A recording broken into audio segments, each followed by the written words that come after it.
Subalit ayon sa pangako ng Diyos, naghihintay tayo ng bagong langit at ng bagong lupa na paghaharian ng katuwiran. May mga sandali na kapag tinitingnan natin ang mundo, ang kaguluhan, kawalan ng katarungan, at tuloy-tuloy na paghihirap, parang nawawalan tayo ng pag-asa. Minsan, naiisip natin kung may tunay pa bang pagbabago o kung ganito na lang ba palagi. Ngunit ipinapaalala ng salita ng Diyos na ang hinaharap ng isang mananampalataya ay hindi nakadepende sa kalagayan ng mundo ngayon. May pangako ang Diyos ng bagong langit at bagong lupa, isang lugar kung saan ang katuwiran ang naghahari. Ito ay hindi haka-haka, kundi isang tiyak na pangako mula sa tapat na Diyos. Ang pag-asang ito ay hindi lang para sa hinaharap. May epekto ito sa kung paano tayo mamuhay ngayon. Kapag alam mong may darating na ganap na katuwiran, pipiliin mong mamuhay ng matuwid kahit sa maliit na bagay. Sa gitna ng magulong mundo, piliin mong manatiling tapat, umiwas sa kasalanan at magtiwala na ang pagsunod sa Diyos ay may kabuluhan.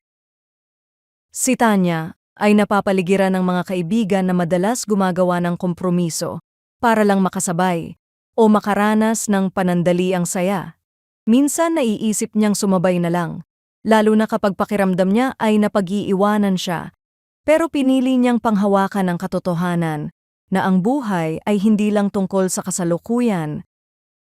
Sa halip na sumabay, pinili niyang mamuhay ng may pag-iingat at pagtitiwala sa Diyos. Kahit hindi siya laging naiintindihan ng iba, may kapayapaan siya sa puso dahil alam niyang ang mga pinipili niya ngayon ay may kabuluhan sa hinaharap na ipinangako ng Diyos. Ang pag-asa sa bagong langit at bagong lupa ang nagbibigay direksyon sa buhay natin ngayon.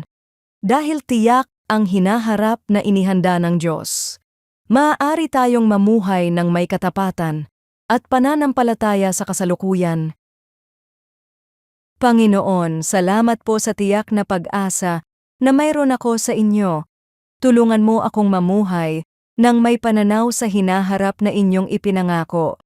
Bigyan mo ako ng lakas na piliin ang katuwiran sa araw-araw, nagtitiwala na ang lahat ng ito ay mahalaga sa inyo. Sa pangalan ni Jesus. Amen.